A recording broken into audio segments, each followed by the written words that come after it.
Greetings and welcome.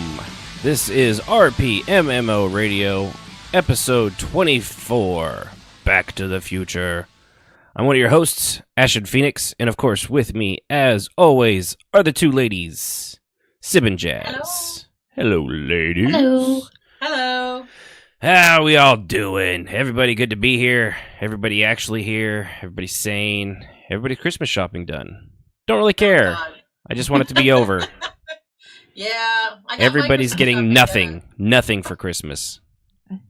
I'm buying some people's stuff. No. Kids, Send it back. But yeah. We're done. We're finally done. I think I sent the last Amazon order out today. So Amazon. Anything Ruler else I space need? and time. it's going to have to be from Walmart because this was like the last day we could order anything before Christmas. So I got all the orders in, and now anything we need is going to have to come locally. I have to get something. That's where it's going to come from. And by locally, you mean from Walmart, where it was made by the hands of many, many small Chinese children. Yes, You're a monster. I know. But remember... I do still have to find something for my mother. I have no idea what I'm going to get her. Ooh. What does she like? Butterflies. Well, get her a whole bunch of Christian butterflies. stuff. Oh, yeah, Christian stuff. That's Christian impossible. stuff. Well, you're in the north. That's impossible to find out in where you're at. Oh, right. You can't find yeah. you can't find Christian stuff out there. This is the Midwest. Thank you very much. Yeah, I am but in you're- hell. Technically, I consider where we're at the Midwest. Where you're at, that's the North. No, that's not the Midwest. Midwest. You It's are North the South. Midwest. You are like the northern, southern. Are you Dixon, kidding? Whatever. That's not true. No, Texas takes up all the southern Midwest. They're huge. They take so like we start. Yes, we but start- You're part of that. We're southern middle Midwest. Okay. It's the middle southern, and we're kind of west of the east. We're You're south. hilarious. We're the southeast Midwest. Yeah, you're making me dizzy. Stop. For those not paying attention, neither are we. Well, Lost me. we're glad to have you, everybody here. Appreciate you all tuning in live over at twitch.tv/RPMMO Radio. And if you're not listening live, you're listening to it on the podcast, and you know how you found it. So why do you need me to tell it to you? That seems stupid and redundant. So you can find that on iTunes, Google Play, Stitcher, and of course Podbean, and many, many other places. Because the podcast gets around, it's kind of like your mom, actually. Boom! Not your mom, Jazz. Just moms in general. Wait a minute. Whose mom are you talking about? Yeah, The listener's mom. Yeah, that's not my mom. No, you already did the Christian thing. So not unless she's from Utah. No. No Mormons out there. Well, No, okay. No. And of course, the Mormons don't really do that. Oh, how'd you know my ex-wife, Kaloko? Fun story, she actually did do that, so that's why it's ironic that your and my ex-wives are probably best friends. So, again, iTunes, Google Play, wait, it's not iTunes, Apple Podcast now. God, I really need to fix that in our thing, and Apple really needs to get their shit together. So, but this will be our last episode, actually, for the year, and it's part of what this whole episode will be about, too, is what we're going to be doing next year. Kind of go over what we've covered a little bit here and there over the course of a whole year of this podcast now, almost. We're about a month shy, so like most things, we're just going to round it up and call it a year. Call it good. Yeah. And kind of go over... We made it a year. What'd you say? I can't believe we made it a year. I can't I believe know. we did either, especially considering, as I've said, 2/3 of this podcast thought, oh, this won't work. Mm-hmm. I know. When you first came to me and said that, I was like, Sure. What?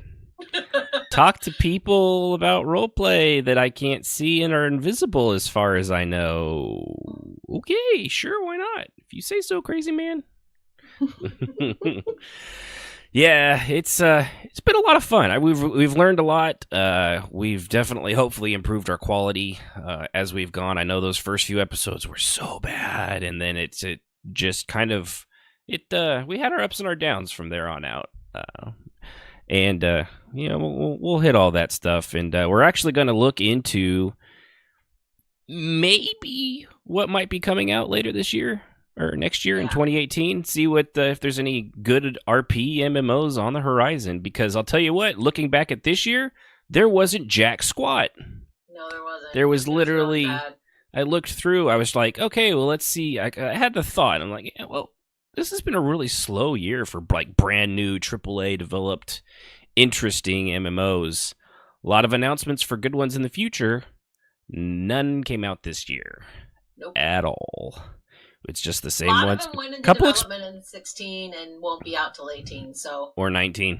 yeah, or 20. And so they just kind of skipped over this year. Completely. I think EQ Next would have been this year. Yes, Isn't that what they it were was. shooting for? Yes. Yeah. Well, They thanks. were shooting for now. Actually, Yeah. They were Thanks, shooting Daybreak for Games. release. You fucked that one over. Yes, Yeah, they you're did. good. Worthless piece of. Garbage. God, I'm still Oh, mad about How that. do you guys really feel? Right. Oh, God, I'm still hot about that. It's Yeah. gonna take me a long time for I'm not. I Mhm. gave them, $100. Between you and me, $200 was lost.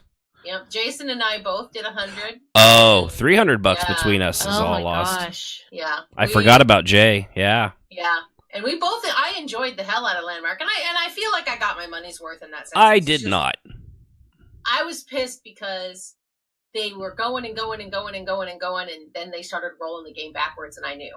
Mm-hmm. I was like, Yeah. uh-oh. Once I knew it the second they got rid of, I can't remember his name, Jorgensen, I think it was. Oh, yeah. The ponytail Devil. guy. Yeah, ponytail dev guy that was super excited. I think he actually loved the project more than like all of us would have combined. I mean, the dude He was lived fantastic. it. Yeah, and he was- was fantastic, and he was the driving force behind Yeah. the game. And he would do Twitch stuff and everything, and you were just in there with it. He had you excited, and it was fantastic. Oh yeah, he And did when his just videos, and left, a lot of times. oh, When it was it was not 3 weeks after they got bought out too. He was gone, yep. and He it left, was and it a was week after he left, they started mutual. roll- Yeah, and they rolled back the combat, and I was Mhm. like, uh-oh. Dun, It was a dun, while though. They dun. sucked everyone dry for a long time. Oh, before they strung people along, and then they tried to pretend like it was. Oh no, it was always going to be Landmark was always its. Anyway, so We're Yeah, still a little we'll- bitter about it. we'll get into that stuff later. But yeah, it's we sons of bitches. So anyway, what we'll be doing here in the future, we're going to go over that, some exciting new additions to the show, perhaps, which you'll have to wait till next year for. But we'll go ahead and announce and let everybody kind of know, and hopefully maybe get some feedback on what everybody might want to see for next year and things that we have ahead. So with that, you are able to call in the show if there's anything that's happened over the year that you'd like to share. If there's something coming up next year, like an MMO that you're really excited for, we've got a list of them here. Sea of Thieves, Camelot Unchained, Pantheon, Crowfall, and Ashes of Creations. They're the only ones of like any caliber that are scheduled to be out next year. Some of them I know will be, like Sea of Thieves for sure. Others, we'll see. But they're scheduled, so I'm going off of what they're claiming. I will tell you which ones I don't think will be making it after I this. can already, Yeah. Tune in at 11 to see which one of these MMOs may kill you if it's taken in too great of a volume. That'll be in half an hour. But yeah, so you can tune in. Just go to rpmmoradio.com/discord.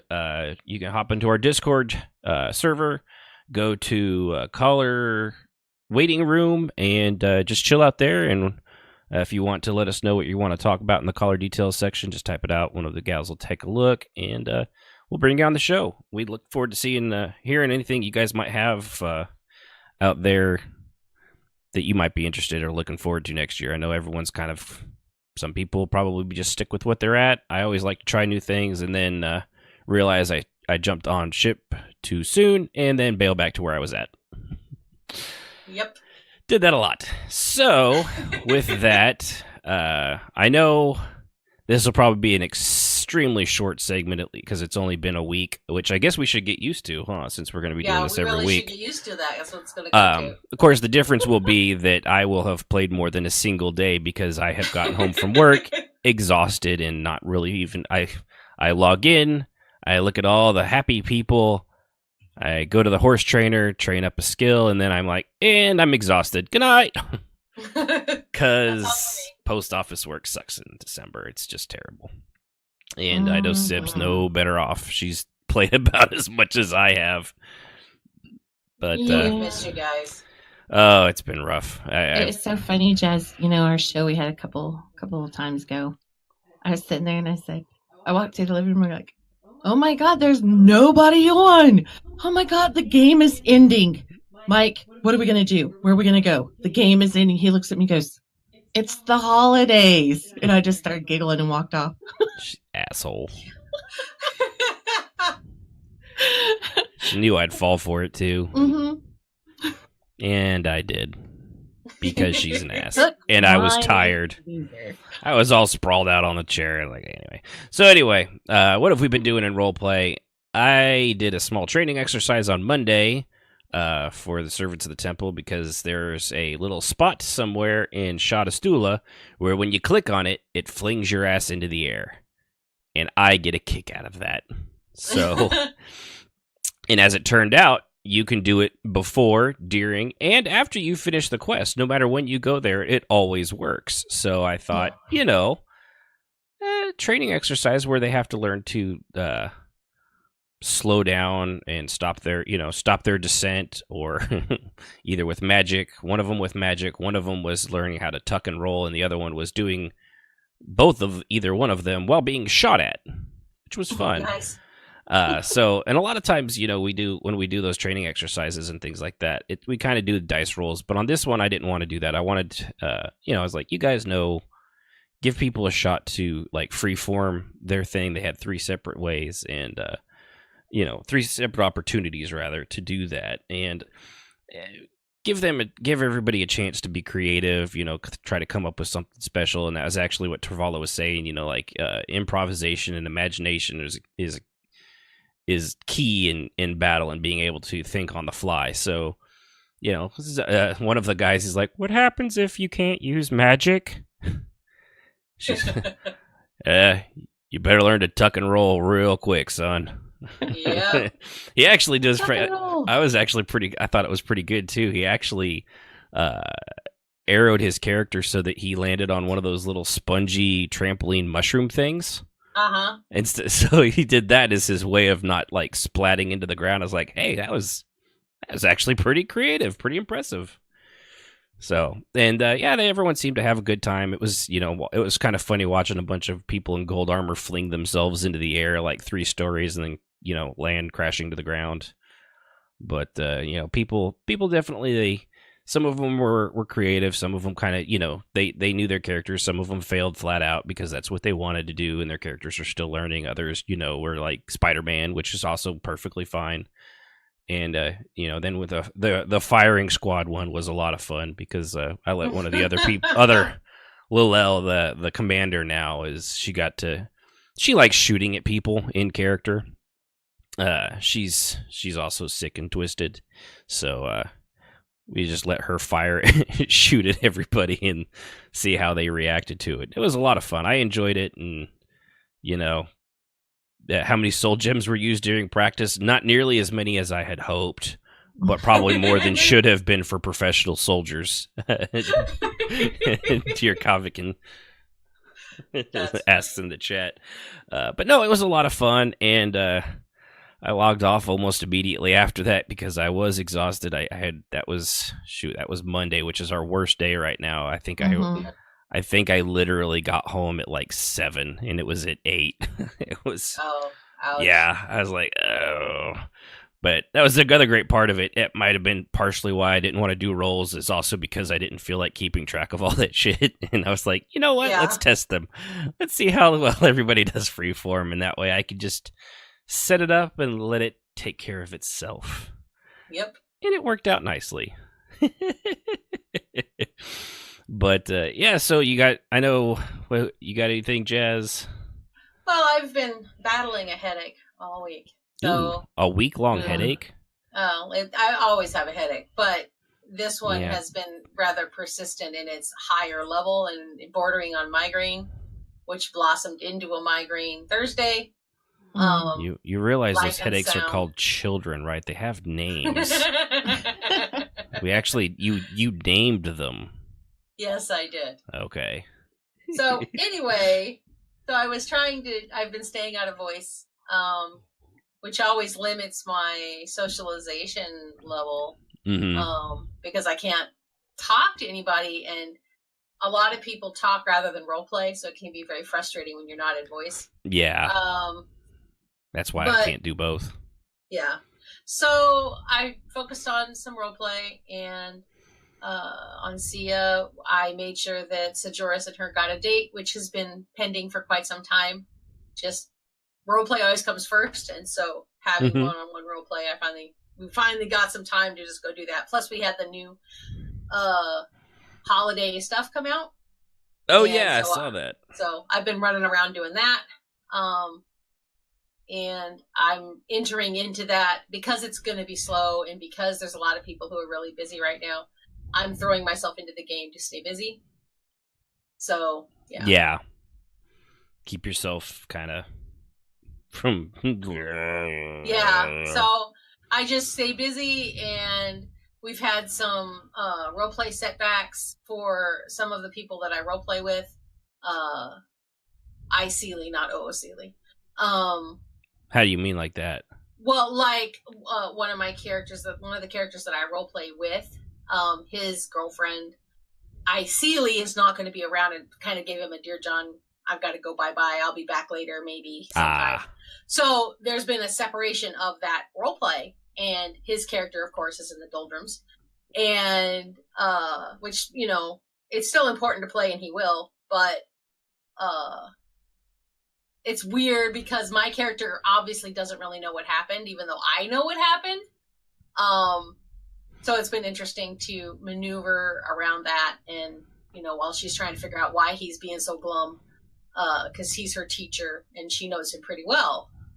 So that's been kind of interesting to bop around because she doesn't know what happened yet. Actually, she does. We did that RP the other night, so now she does know. And of course, her first reaction was, "So do you want me to kill her?" Where do you want her stabbed, and how badly do you want her stabbed there? And he's like, "Sia, no." She was like, "Oh, do you want someone else to kill her?" No, no killing. Oh, you like Farah? She's your friend. Well, yes. You're no fun. She Yeah. was like, "I know she's my friend. I'm just asking a question." I'm asking for a friend. Right. Yeah, so that's Sia in a nutshell. And spending a lot more time on Kia because I've been doing a lot of guild stuff, Mhm. getting characters in, RPing in, and so that's a lot of time on my main. And I've also been working on her achievements and gathering up achievements and working on stuff. So it's been kind of a lot of little things and nothing really monumental, but certainly enjoyable. Yeah. Yeah, and those little things, they build up, though. That's the whole thing. Yeah. Yeah. So I stay busy every time I log in. It's not like I'm bored. It's just a lot of little stuff, and nothing earth shaking or, you know, character wise amazing. Just general daily stuff. Yeah, and don't worry, Veckin. The being a slow typer is fine, but yeah, there is a video. There's a video delay of about 5 to 10, maybe 15 seconds between what we say and what you actually guys see and hear. So your typing might be a little off, but we get the point. You're all right. You're all right. So what about you, Sib? You have anything to report? Let's see. I did log in. I can't remember what day, but I kind of went to Rift and just kind of hung out on a couple different characters. Didn't really get any RP, but I watched some RP. I watched some people take it.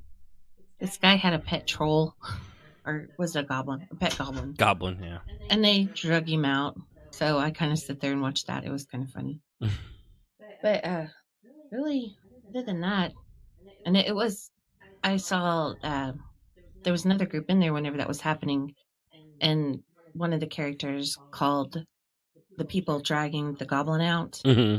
on metagaming because she walked up to the goblin and grabbed him, and she's like, "Hey, that's metagaming," Oh yeah, and the girl, I mean, she had a point because she did that, and whoever was playing the goblin went with it. yeah, So they were like, no, you can't do that. So she's like, well, I'm just going to roll with it. yeah, Okay. What can you do? If they're yeah, going to play along, then yeah. If the person owns the thing, I wondered if they knew, it was like if it was maybe them just playing with each other. yeah, that's what I thought, or it was like scripted role play, Could something be. they had planned out. So, but no, that's about my extent. Yeah, you've been in about as much as I have, just on a different day. Yeah, and I'm still dealing with family matters, so I Yeah. haven't had a lot of time to log in. I'm hoping tomorrow I'll get to log in and play some. Yeah, Yay! I know. I'm like, yay too. yeah. It's just been that's kind of why we're doing the show as last episode of the middle of the month, because then there's next week is Christmas, and then after that is New Year's. It's just Woo, Christmas! just be glad when it's over. Just because it's gonna be done with. Right. Oh, I just want the holidays over with so Yeah. much. And I'm the Christmas person because we've made 8-bit Christmas characters to go in the lawn, and they're like say about 2 to 3 foot tall. I mean, we've got Mario, Link. Yeah. We've got like an 8-foot tall 8-bit tree we made, and I love this time of year, but for some reason I just cannot. I'm having such a hard time, just getting in that Christmas spirit. But I think today it hit, so I'm like, woo, let's do this. I'm still good. Yeah, I'm planning for dinner and trying to get everything done, and I've got to now paint some things because the boys bought gifts that they have to actually create. So they're going to have to do that this week before Christmas gets here. So that'll be, things I have to do because obviously I have to be there when they're doing it or there'll be paint everywhere. So I have to be out there and make sure that they don't do something annoying. Yeah. Paint the house. Paint the house. Right. Yeah. No. No. But yeah, it's I don't know, those kids. that works. I mean, it's been a rough. This time of year is just tough. It's always rough. So especially for role play, because I've noticed there's lots less. It's the holiday lull. There's a lot less people on everywhere. A lot of people have gone home. A lot of people that RP on a regular basis are students who are in their dorms or in their apartments, and they go home for Christmas. Once finals are over, they vanish, and so you have this lull of people who won't be back till January. Oh no, it's dying. The game is dying, you guys. Yeah. Oh yes. You're failing guilds everywhere. Going away. Oh, yes. People are leaving the game. Cats and dogs living together, mass hysteria. That's right. Yes, but all right. Well, I think that's about that for everything we got there. So we'll go ahead and all we got left here is to talk about what's coming up. So we'll go ahead and do a word from our sponsor. The last one this year, actually. Looking for a new MMO? Boy, do we got a doozy of a deal for you. Here at Ralph's massively discounted MMORPG Emporium. We got the latest and the greatest and the bestest and the brightest online thingies you young folks love to play. Look at this one here. This one here is The Matrix Online. Ooh, that's a good one right there. This here game, you can be like that there Keanu Reeves and do all the kind of like ninja flips and kung fu grips in this here game. When it came out, it were out like for $60. I'll give it to you for $25. You ain't gonna get that kind of deal there on the eBay. So, and here's look at this one here. Says here, this is Star Wars Galaxies. It's brand new. Ain't never even been opened. You could be like that one, that new kid with the big nose and the long black hair. He's got the cross lightsaber sword thing, and he fights that girl with from the sand planet with the funky little ponytail, three doodad hickey things in her back and she runs around in the sand with a volleyball following her around. There's bargain at $42.50. Here's this one here. This one here is EverQuest Next. This one here, it's the next one. Let's see. We got all kinds of bargain here in the bargain bin. We got your lineages, your City of Heroes, your P-Fantasy Stars Online. I guess that's one you try to get into women's drawers in that one. Here you got a Dragon Ball Online here with this one. That one there, I guess you castrate dragons, kind of like with the cows out back. This one here is Vanguard. It's a guard simulator with vans in it. And anyway, we got a lot of these here things. They're $5 a pop. You can get them for your grandkids. Your grandkids will love this. So y'all come on down to Raf's massively discounted MMORPG Emporium, 'cause if Raf ain't got it, it ain't worth gonna getting. Yeah. Well, yeah, I'm pretty sure those are not the greatest I'll tell you, deals. You do that voice right there. That voice that that was awesome. I love that. I freaking love that guy. I love it. You do that one so well.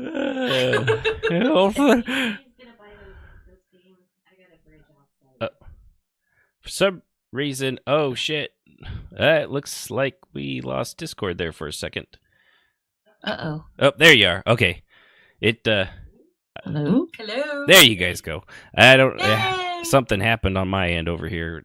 I don't know what happened. So what'd you say, Sib? I said, if you guys buy those games, I've got a bridge I'll sell you. Right? Yeah. Seriously. The Yeah. Vanguard. The Vanguard. Yeah, now, thank you for saying how pretty my voice is, Jazz. You know. Oh, heavens above. Now, what's the name of the character that gets Gomer Pyle, right? Is that who you're... I actually don't. It's just my redneck voice. It's. Oh. That might be a little bit. I never really Does that watched sound it. like Gomer Pyle? Is it Gomer Pyle? Okay. Yeah. It sounds a lot Doggy. like- Yeah, right there with the yeah. See, I It's Gomer knew Pyle. it. I knew it was from something. I honestly do the voice, and I can't remember what it's from. So yeah. Well, thank you for saying how pretty I am, Jazz. I just want you to know that when I'm watching you sleep at night, I think you're pretty too. Oh my goodness. By It the didn't way, get creepy at all just now. by Not the creepy way, at all. your window is just a little dirty. You need to clean them off. I cleaned on the outside. You need to clean off the inside so I can see better. Diddling my No. neighbors right there. That's not creepy at all. No, not at all. Hold on, let me get my banjo. Oh. You got You real. know, I'm like one generation from hillbilly, so it's particularly funny for me. You got real pretty ears. It reminds me of my dog. Oh, dear God. Okay, what's the next topic? Next. Hey, buddy. It just got creepy. Yeah. Oh, I gotta stop doing it too because I have to smile big to do that when my face is starting to hurt. All right. So, Your face hurts me too. shut up, woman. Watch you while you sleep too. Run away. So, all right. Well, let's see what we got here. Gonna go ahead and kind of look over the things we've done over this last year. You guys chime in if there's anything that comes to mind that Giles. was Gales. Yeah. I stuck with him the rest of my night in my head. That's the worst thing is some of those guys. There's more personality to them. It's not all me. What? Good to know. What? Yeah. What? So yeah, we've gone over quite a bit actually. From the first few episodes, where we kind of went into the basics of role play, like the how to brackets, keeping in character and out of character, separate, which is always going to be an ongoing struggle and something that we always will hit on because I know in one guild we've recently had a problem where that came up and they're no longer around, so of their own volition. But and combat events, character creation and development, how to make your characters not boring. I mean, Jazz would know. I mean, all her characters are boring, so totally. we just follow what Jazz does and then do the opposite. Yeah. Yeah, gooder. He's horrible. Gooder. Yes. Get gooder. Get as Valken said. Better. You mean gooder? I did mean gooder. He knew what I meant. Netted. Mm-hmm. But yeah, it's actually been quite a long. It's what 23 episodes before this one. Some better than others, definitely. But yeah, we've actually covered quite a lot of topics in a relatively short period of time, I think. And episodes have gotten longer as we've gone on, and we wouldn't be here if it wasn't actually for all of you guys, because if it was just the three of us talking to ourselves, well, we already do that anyway in Guild Chat. So we just decided to basically take that, give it a little structure, and throw it out there and see what stuck. And apparently, you guys stuck. I don't know why, but you did. And we do appreciate that. Yes, we do. Yes. Because it's not really a podcast. Is it really a podcast if there's nobody listening? No, it isn't. It's just data on the internet, and It doesn't go anywhere. So yeah, has been a particular topic either of the two you really kind of really hit home, or was really more enjoyable, or one of your favorites? I really enjoyed talking about our characters, so that was always a lot of fun. Yeah, I like that first episode when we first took calls and we literally got to only one of each of our characters. I know. We need to do that again. Yeah, that was a lot of fun. Yeah, and if only we could get people to call in again. But I also know it's December. I know we don't have near as many people watching live as we usually do. The game's ending. Yeah, failing podcast, dead podcast. That's what's happening. Yep. Yeah, I know numbers are down all over the place. Yeah, I am struggling with your name. It's Yvonne. Yeah, dear Vakan. But yes, I do actually know that she's somebody from Servants of the Tribunal, so I am aware from the chat. That one was a lot of fun, and I know that one was what I think in all three of our minds, that one episode is the one that kind of flipped in all of us. Like, there's might be more here than we originally thought. Yeah, I think that was really when we realized that we could talk about this stuff all the time. We hit something that was good. But yeah, it's that was definitely, I think, a turning point episode, because I know that was when Jazz is like, maybe we should start doing this weekly, and we had 4 or 5 people then, which of course you can call in live if you'd like to at rpmmoradio.com/discord. Go to the caller waiting room. Just throwing it out there. But yeah, that was a great episode. I also actually, you know what, the last one about clicks was actually pretty good too. I really enjoyed that. Yeah, it was. Because there is such a big difference between what people consider a clique and what's just actually a group of friends. Mm-hmm. Yeah. So, I have to say my favorite would be the. I really liked the event, the 3 series of event. Yeah. Where I doggone it. I know It was combat. Combat. Tavern. Wasn't Tavern one of them? I think so. Yeah, and running events and things like that. But no, that was my favorite because I don't know. It was a lot. Like I enjoyed that, that stuff, the event stuff. I love putting them together. I just don't have time to right now to put them Yeah, together. yeah, I understand that. But yeah, that was a real that series was a lot of fun. It's one of those things we're hoping in the future. Well, I'll get that here in a second. But it's really been quite enjoyable. We've had a lot of fun doing that. And next year, one of our biggest changes is going to be that it will no longer be the three of us. Yes. What? I know. Yes. I'm getting rid of I'm getting rid of the baggage. Finally, it's just going to be the Ash and Phoenix show. There's going to.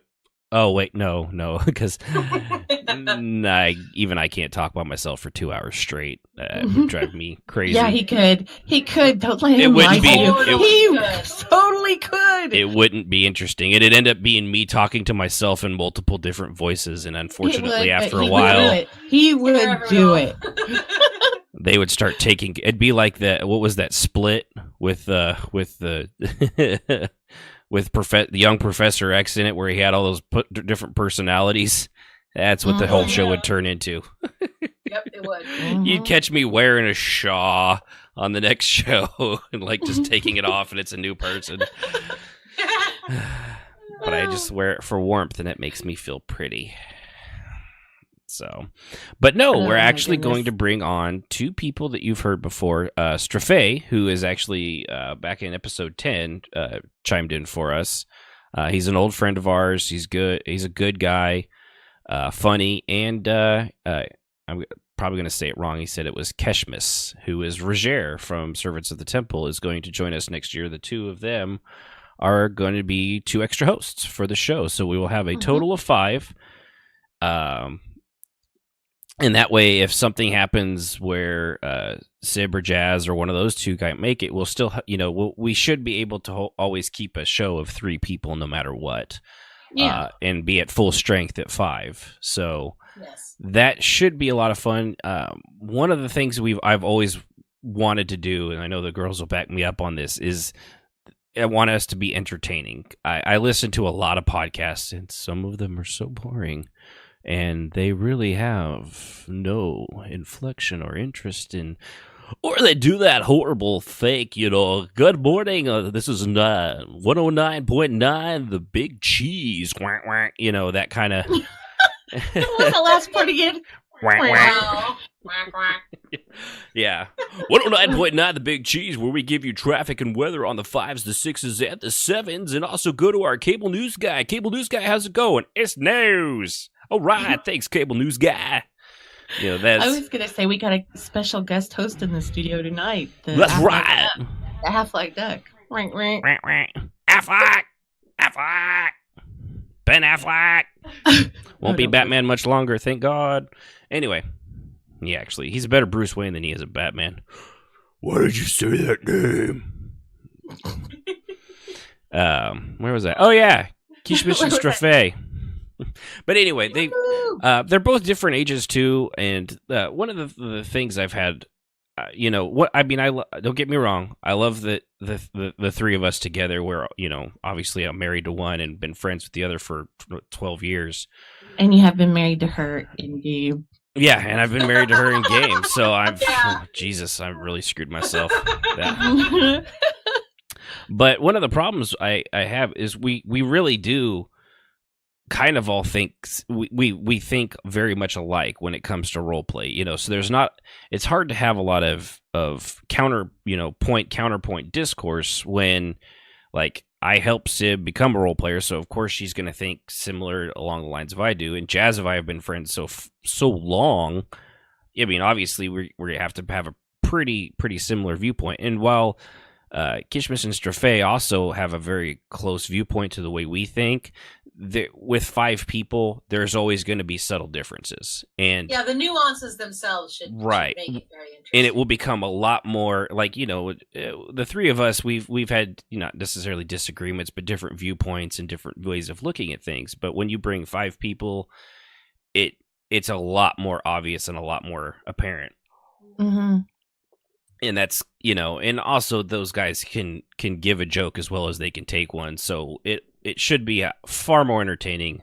That's actually part of why Kishmas called in on the last show, just to see. He was a little gun shy, which is understandable. You know, there could be potentially hundreds, thousands of people that might hear him. What? Right. You mean like? Yeah. Wait a minute. Okay, I gotta Not go. just the 5 or 6 people in their basement, which you 5 and 6 people, we do appreciate you. We love you. Hi, Mom. No, I'm kidding. My mom wouldn't listen to this show. She doesn't role play. Oh God, I hope she. Oh, there's an area I don't want to go to.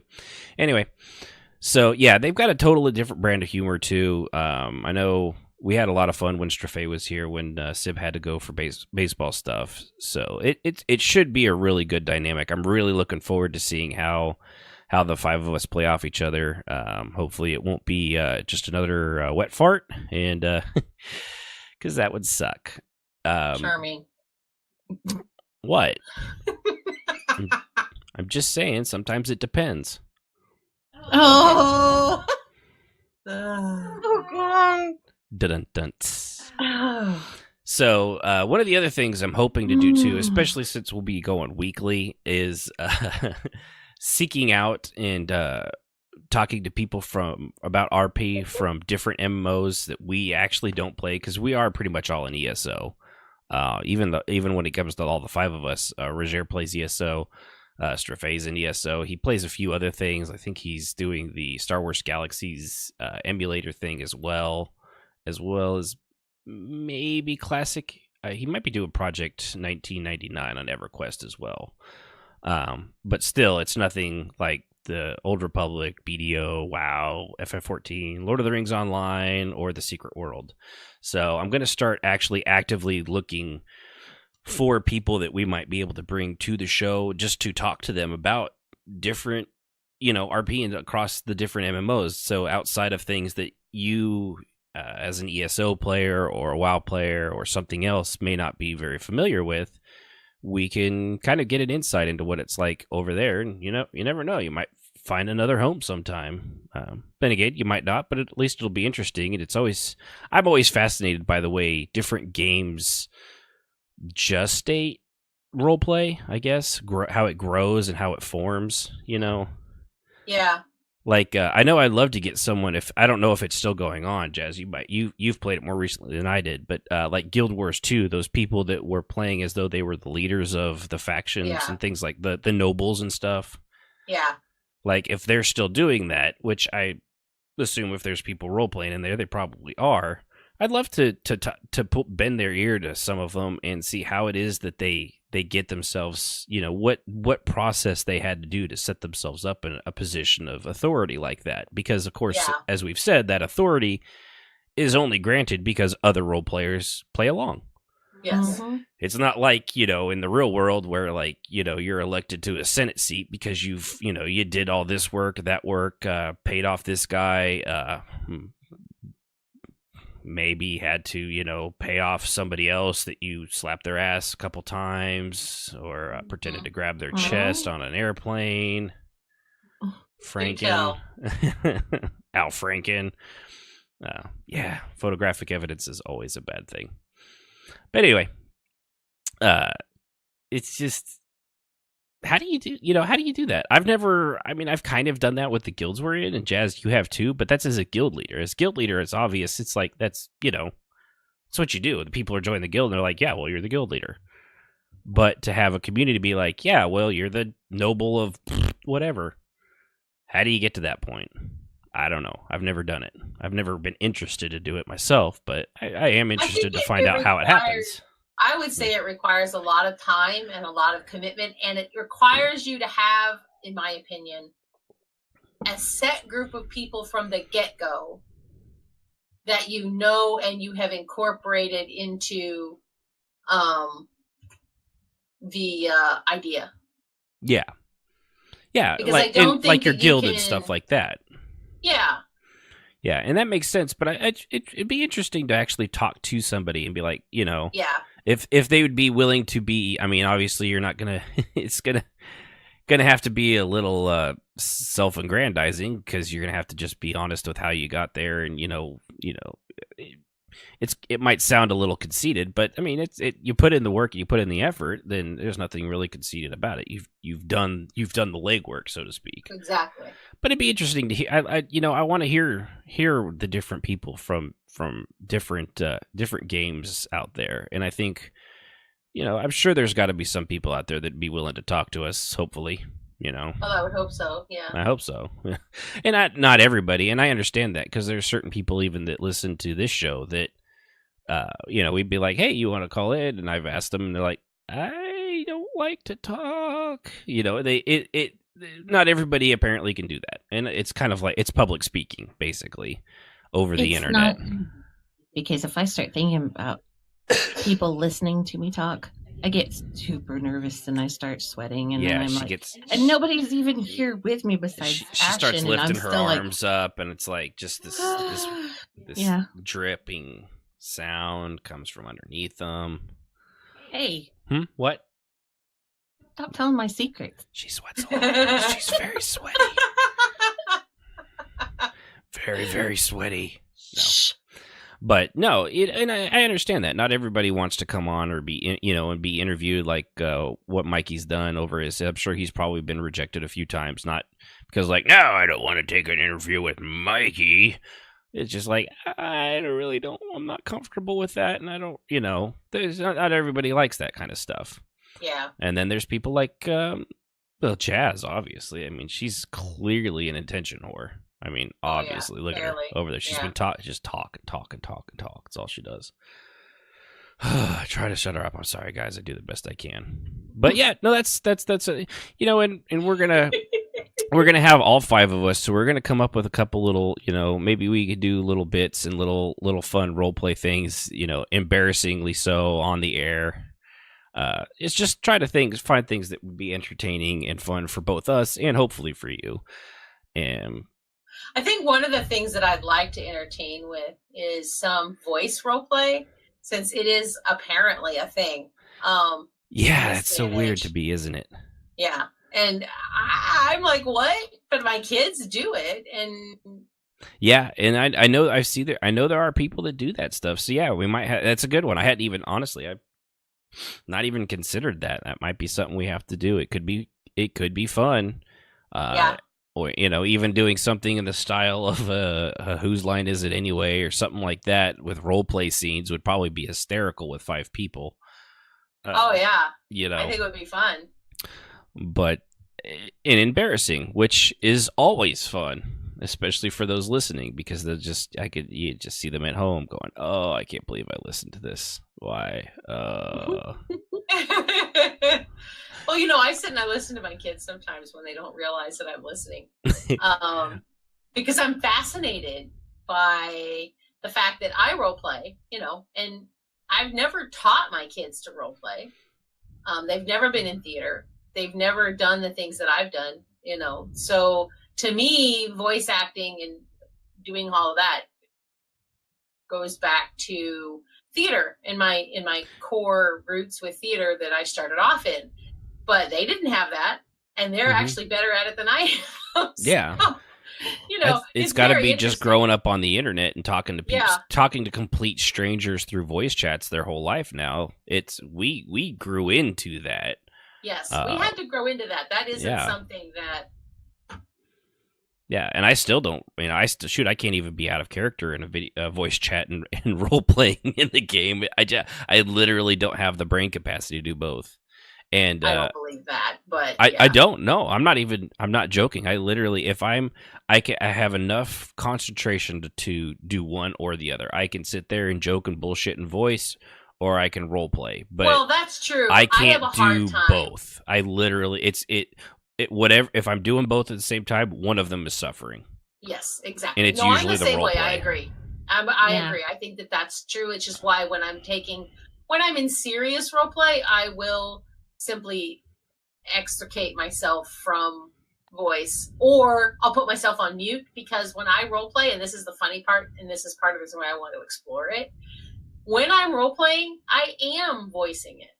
Oh, you say it out loud? I say a lot of stuff that I type out loud because I want to make sure it doesn't sound stupid. You know what's funny? When I do emotes, like I'll if I'm emoting a gesture, I'll do the gesture first to like make sure I'm, as anybody looking on the camera, you can see me doing my hand. So like if I roll my hand, I'm like, okay, rolls the hand. Let me answer a question here real quick. Okay. Vakin is asking, when it comes to talking about role play, will you guys be taking questions about role play help, or would you do that? Would you already do that? And yes, actually, that's one of the things. If anybody out there has needs role play help or has questions about that, just send it into the show or ask it live while we're. If you don't want to be in voice, then you could just ask in the chat. She just did, and we'll do our best. Every situation's a little different, and we might all have a different opinion on how something might go. But no, that's actually one of the things we've always been more than happy to do is help people.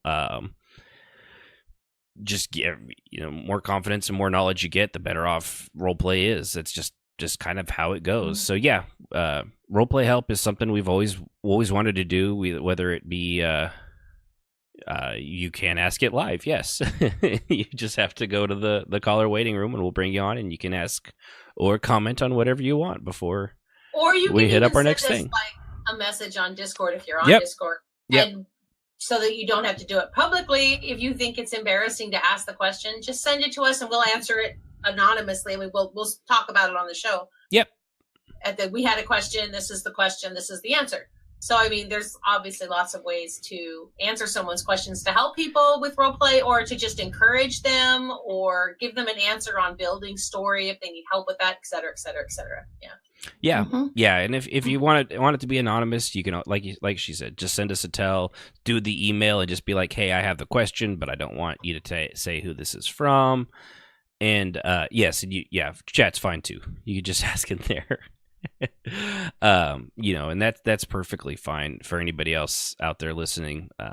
If it's not in the next hour, it's going to have to wait till next year. But yeah, that is something we're always willing to do. We have quite a bit of knowledge experience between the three of us, soon to be the five of us next year. So if we don't have some kind of an answer for you, boy, are you in a world of hurt. Not be doing this podcast. That's right. I mean, because that's the thing when it comes to role play. Like, how many times have we seen somebody, they get themselves in a situation and they're like, I can't get myself out of it. It's like, yeah, go ahead. Just type out your questions, and we'll you can do them both at the same time, and we'll get to them as soon as we get to it. As soon as you I finish think typing them. it's pretty safe to say that in the 12 years that we've been doing this in MMOs, and the 10 years that I ran a roleplay guild, I've heard every question imaginable, and I'm not going to make fun of you. I'm going to say this is what I've experienced, and this is the situation. Always willing to help. Always willing to... No, we'll definitely make fun of a lot of things, but somebody with an honest questioning, I'm not gonna tease you too hard on that. I mean, if it's, I'm gonna notice he said too hard. Too hard. I'm always gonna tease. I'm not gonna lie. I'm a teaser. If I'm not teasing you, it's probably because I don't like you. There's a lot of people at work, for example, that I don't tease because I don't like them and I don't want to have anything to do with them, and just talking to them makes the bad part of me want to come out, which is mouthy, disrespectful, and often cruel. And trust me, I basically learned how to role play from these two, and there was a few others, but I wouldn't know what I was doing if it wasn't for these two. They have basically raised me into the role playing community. I mean, because I wouldn't know what I was doing. I didn't even know it existed until I started, until I met Ashton, and then I met Jazz. Mm-hmm. Had no clue that this world existed. Also, if you're familiar with our website, you need to go read her writing. Poke, poke, poke, poke, because it's fantastic. Sib Mine? is amazing, Oh, and thank you. please go read her writings because she's really very, very good. And Well, she so doesn't are like you. to toot her own horn. So, So are you guys. Yeah. well, thank you. But you I- are amazing, and you don't toot your own horn enough, and you are very shy. So I'm going to embarrass you a little bit and say that it's awesome. I'm bright red right now. Thank you. Mhm. I won't even tell you the story when I first tried to get her just to post it on your own forums, Jazz.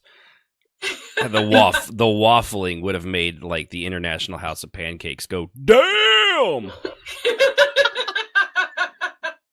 It wasn't that bad. Oh, I don't yes, know. it You was. even asked me. You were like, "Would it be okay?" It's like it's called a role play forum for a reason. Yeah, So like just the post your stomach story. twisting knots and wanting to throw up once she hit okay. And yeah. All right. So to Dear Vakin's questions, do you I you go. read good. How do you keep your character's personality straight? I believe those of Servants of the Tribunal who have met Avenmona, which is her character, have noticed that she is crazy everywhere with personality. And how do you help with keeping her personality straight? And what are the tips from you guys? So basically, your character's personality kind of jumps depending maybe on your mood or what kind of things that you've been doing, or anything you may have influences outside of there. And that is actually that's one thing that's actually really can be very difficult for a lot of people, keeping their character's personality similar and on a straight line of what you have imagined without getting your own personality kind of mixed up into there, I think is what she's saying. You want to take that Yeah. one, Jazz? I know you're pretty good at that. Well, I have 23 characters in EQ, so for me, She just names them all with numbers after a while. She's like character 1, I character have so 2. many characters. But first of all, for me, the way I did it was I wrote all of my characters out.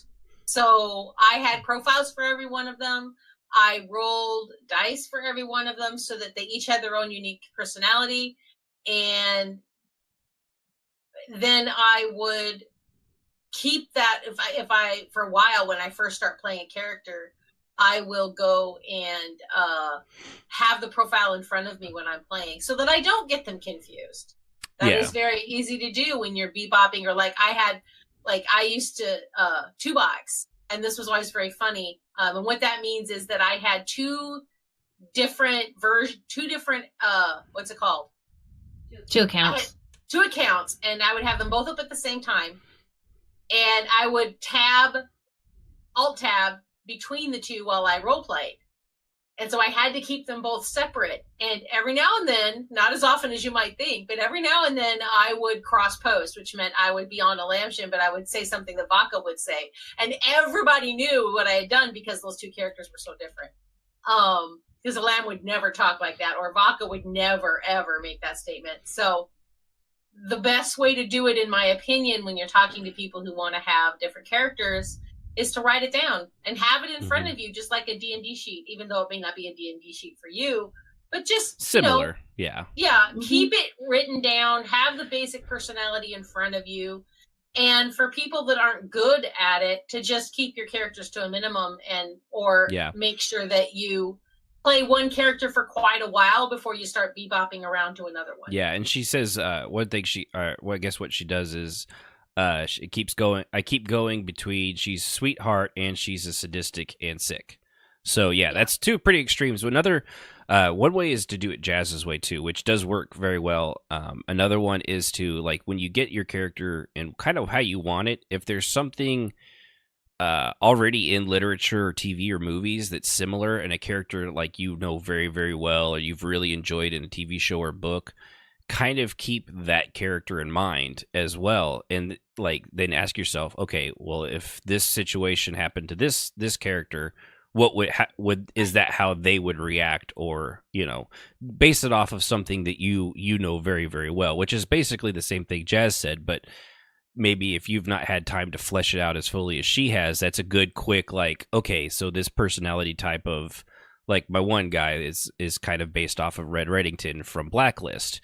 So it's very, very easy for me to be like, okay, well, how would a character that's like that react to this situation? And it makes it a lot easier, especially when you're just getting to know your character and kind of flesh out the backstory and things like that. But you're struggling with keeping them balanced. Having those two diametrically opposed kind of characteristics, which is understandable because especially I know she plays a Dunmer, which they are psychologically not the most stable of people, like most dark elves are. They're fairly sadistic. It's one of those things. It really is, like you say, it's a balancing act, and probably if you're really, really having a hard time with it, one of the things you can do is also rely, as Jazz does, on dice. And like, if you're not sure if it's a decision that could go either way, maybe roll a 20-sided dice, and the higher, lower reaction might be, high number might be, an extreme reaction. Lower number might be kind of, Or just get a dice. I mean, even if you just have a regular die and not a role-playing die, it still works. 1 through 3 is this, 4 through 6 is this. Just kind of make it up in your head what it's going to be, and then you roll dice. And whatever the dice land on, you live on. Or like my husband says, what he does is he flips a coin.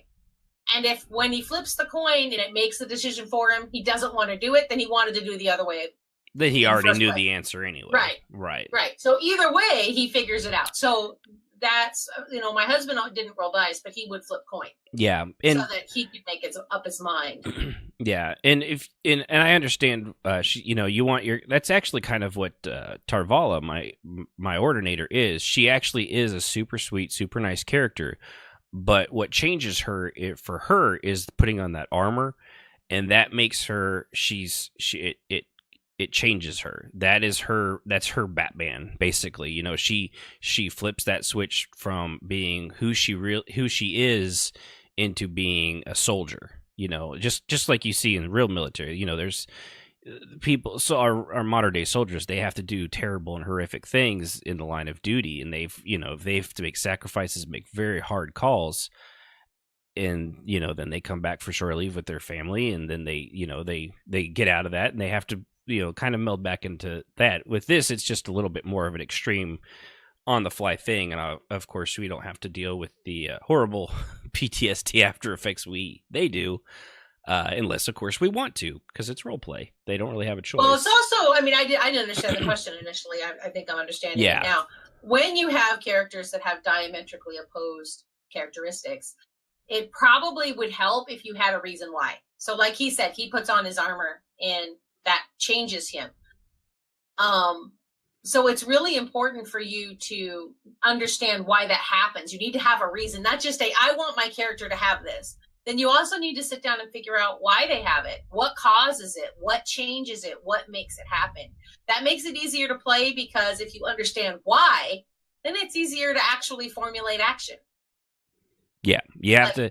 There has to be, like she says her character sees some shit, which is good, but make sure what she see. It really actually is like what she has seen, what she's been through. That's how I came up with Tarvala. I knew why she was the way she was because of what the specifics of what she went through. I may not have had every single detail down, but the being bullied, being what was the mommy dearest by her own mother and carried by her own mother, that kind of stuff psychologically really affected her, and that's why she can have that really dark, and she can really get down and dirty when she has to, but she doesn't want to be that person, but that's what she is when she's in the armor and her duty requires her to be. So and a lot of that too might be situational, like your character might be super sweet, super kind for the most part, for the majority, 95% of the time. But if something happens around them,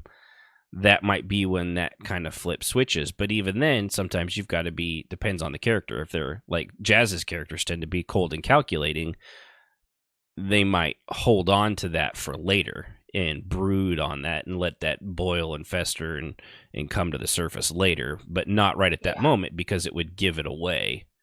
Right. Like Vaka had triggers. So I knew the moment somebody said some certain things or did certain things, it would cause a certain set of behavior patterns from Baka, which was hard because I don't do those things. But like if she gave you an order and you decided at that moment in front of everybody to say, oh, but when I was with you alone, you didn't want me to do this, but now you want me to do this? Right. Don't ever embarrass her or try to challenge her in front of people. It will end badly. Yeah, it did, yeah.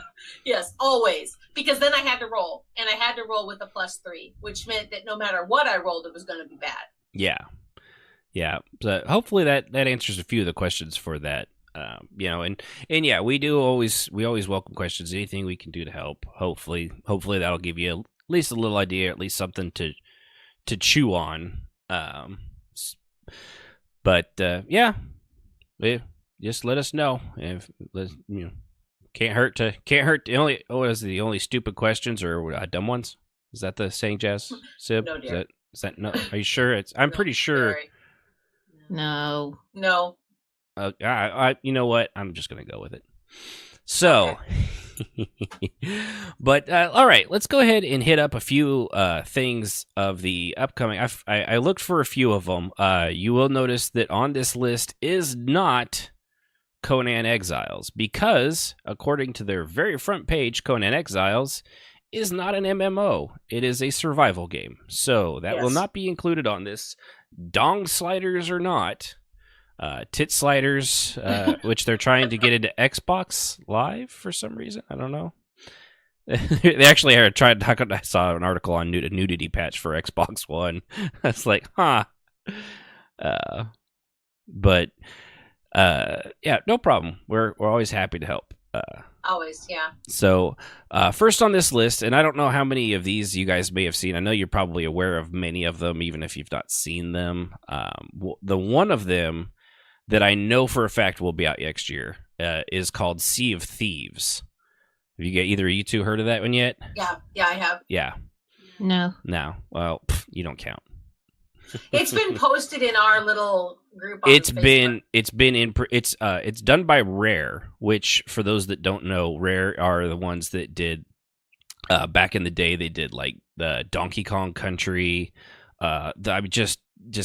Perfect Dark, things like that. They've done so many games over the years. They're a great company, and they've been working almost exclusively on this, and it's been in production for years. It'll be coming to PC and Xbox One.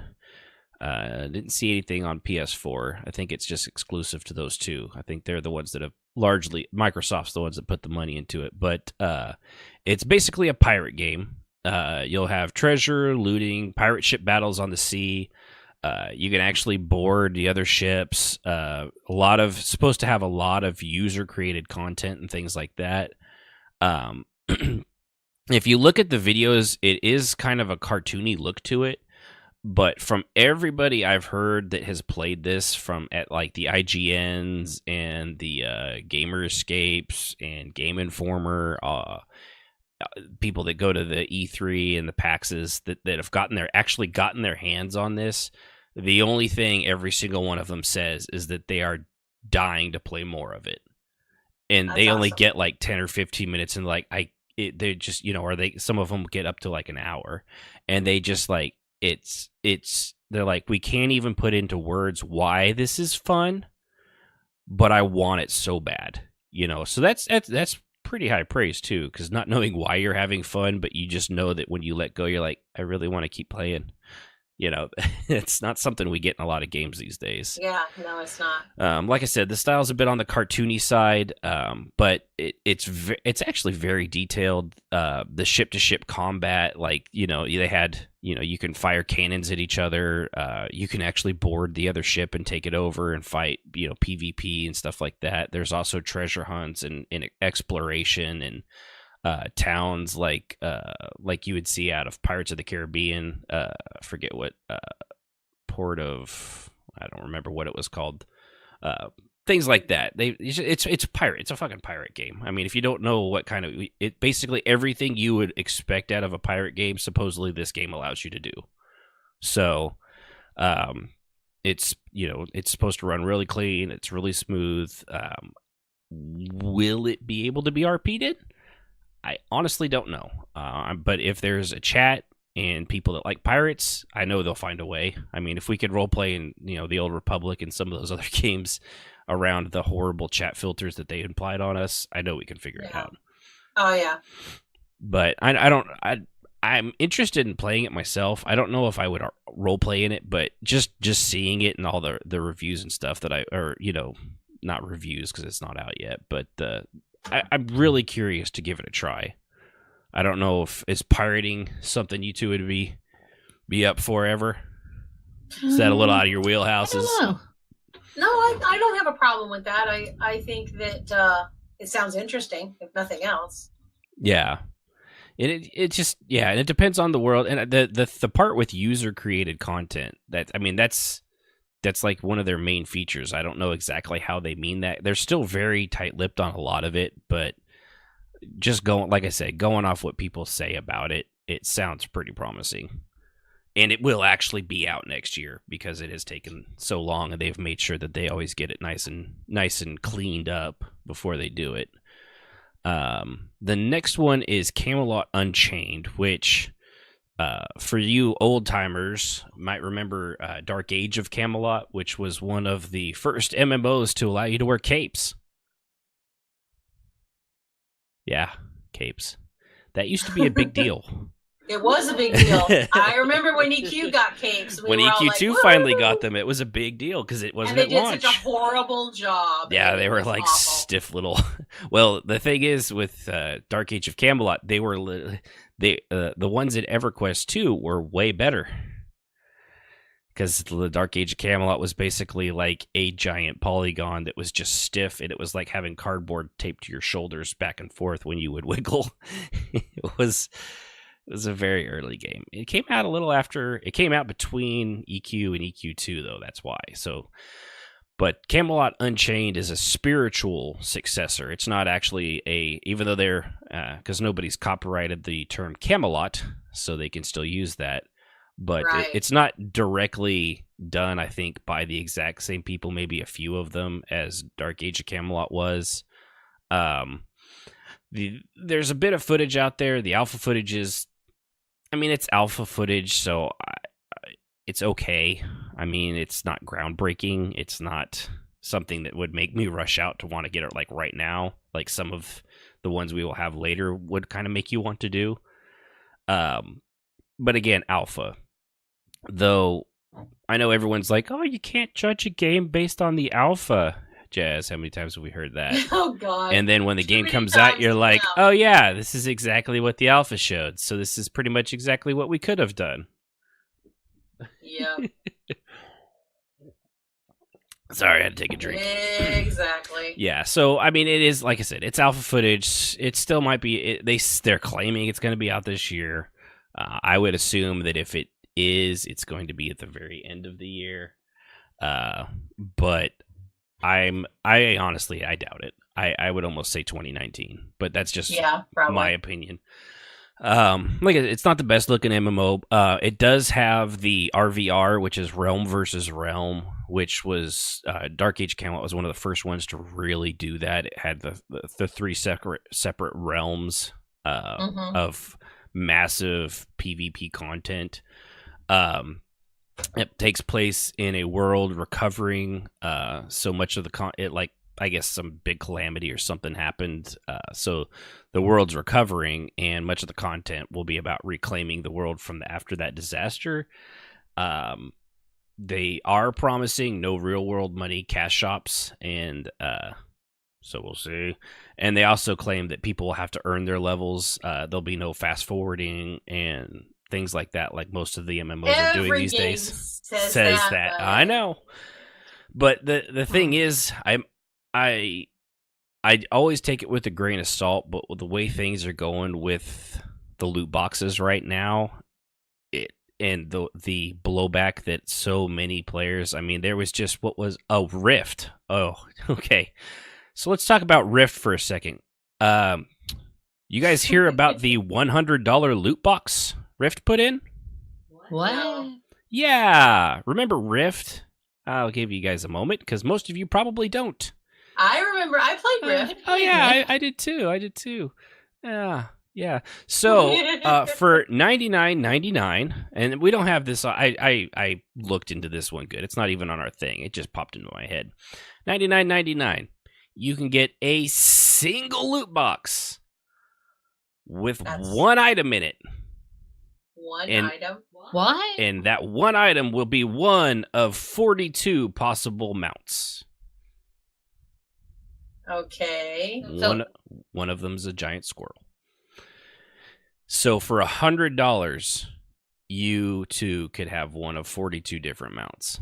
See, I just Wow. consider that gambling, and I don't know why they allow that, because you're going to spend so much of your money, but they all do it. They all do the buy this crate and maybe get this. Yeah, it's and just like not I could get that. Like ESO has something like that, Yeah, they do. And they're a couple bucks. You could do, what is it, $40 and get 15, or Yeah. is it 30 or $40 depending on whatever you get, and you can get 15 of them, and you could get some really good mounts in that. $100 for literally one random mount is absolutely ridiculous. That's it, especially the thing that's they're so blind to the fact of how these loot box things are going right now with what EA did, and then they did it again with I think with FIFA or something like that, or one of their other games. It's ridiculous. But I mean, so that in the Rift community is livid, as they should be. I mean, that's just ridiculous. Talk about, and they're like, oh yeah, you have until the first of the year to do that, and they've still not pulled it down. They just completely blind to what their community wants and absolutely detests. I honestly don't know how you could get away with that. So things like that are making me think perhaps some of the future developers they see the writing on the wall. They know that they are not going to be able to rely on these loot crate things much longer. So it's real easy for somebody that doesn't have a game coming out for a year to be like, oh yeah, and we're not going to have this because at that time it's going to be illegal anyway, so it doesn't cost us anything to say it. I really think eventually it will be, because it is essentially gambling, and unless you're going to make sure that your clients that are buying it are 18.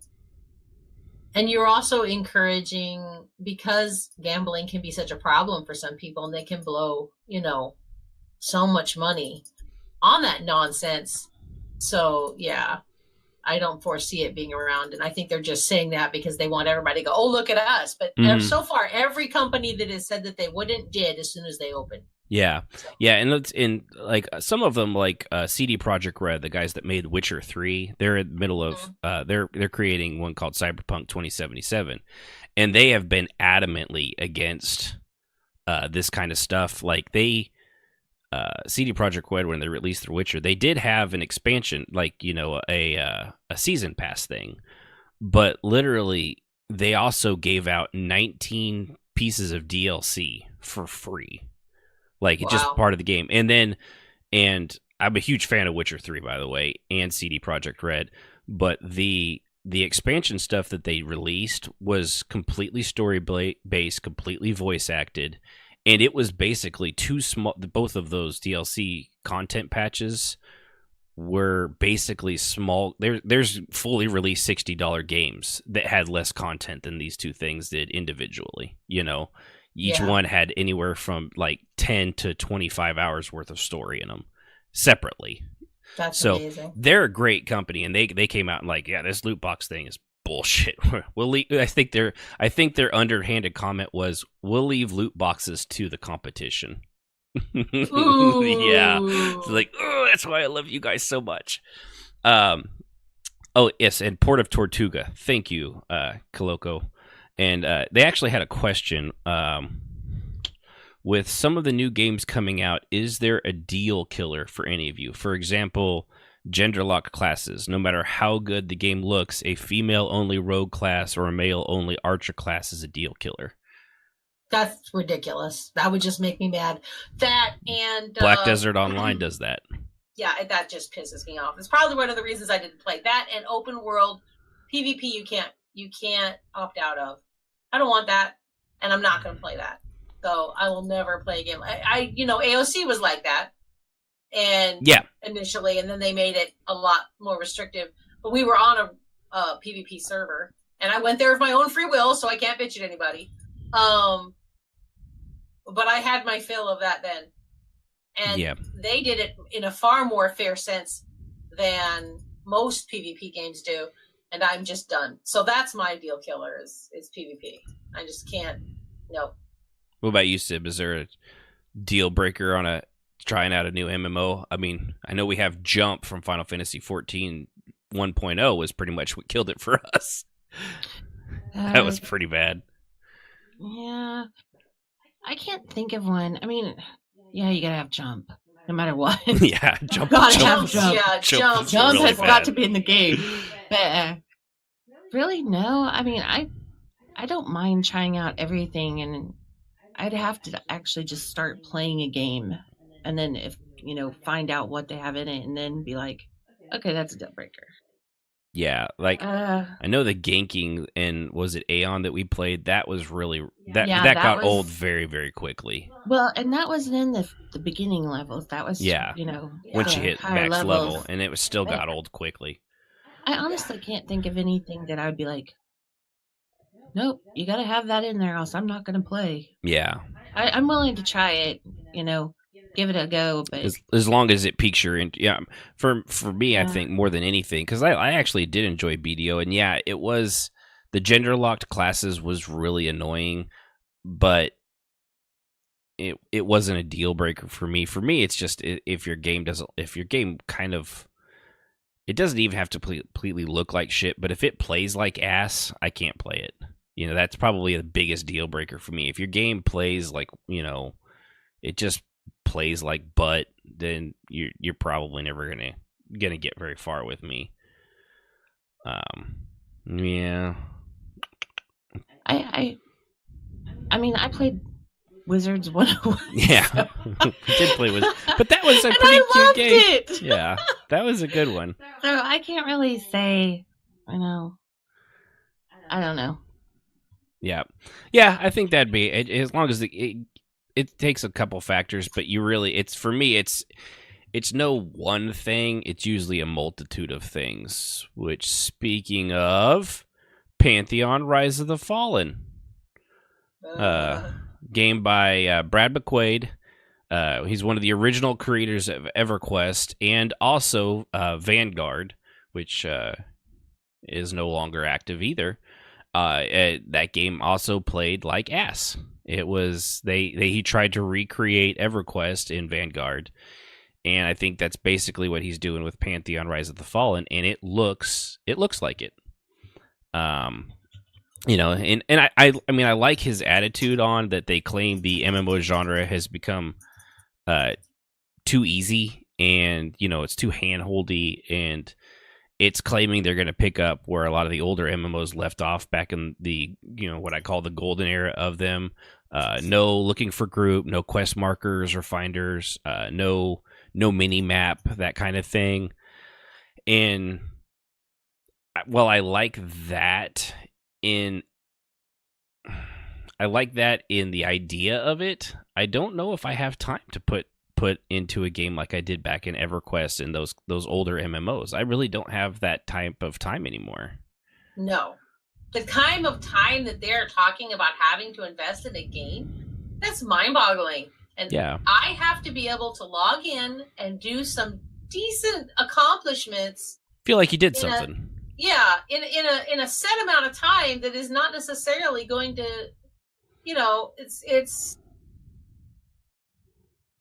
Yeah. So you have to have some kind of casual game function. You have to. And if you don't, I mean, what the hell? Yeah. And that's like I said, I like the idea of maybe it doesn't need to be so some of them are way too handholdy, and the like literally glowing things and markers of the sky and stuff like that. But a lot of times they do that because they've gotten they don't describe things as well as they used to. Like one thing, the areas were very distinct back in the day, even though they were fairly low polygon. A lot of that stuff, it all looks so samey now. It's really hard to get around without those things. Like even in ESO, one zone pretty much looks like the same thing from one end to the other, short of a few buildings and structures and way things are put through there. But there's no like, oh, this looks totally, like just that something like in different areas of towns and things like that.